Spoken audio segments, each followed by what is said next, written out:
Ey hayotning guli bo'lgan ayol, shuni bilginki, hayotliq sening foydalanishing uchun berilgan fursat. Lekin bu hargizmi sening ilkingdagi narsa emas. Sen uningdan foydalanib o'z qudratingni oxirgi chekka yetguncha ishlatishingmi yoki ma'nisiz ishlar uchun sarf qilib tugatib o'tishingmi mumkin. Lekin mayli qandoqli o'tkiz, sana berilgan vaqt aman cheklik bo'ladi. Uni har qancha qilib tejayman desangmi, baribir tugab ketadi.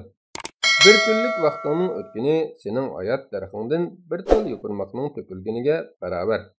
U gerçi ömür darxingda hech qancha muhim o'rin tutmasimi, biroq bir taldan to'kilib sening hayotingni qo'rtitadi. Shunga sen buningdan ilgari mansitmagan ashundaq bir kunlaring uchun hozirdan boshlab cho'nqur o'ylanib qo'y.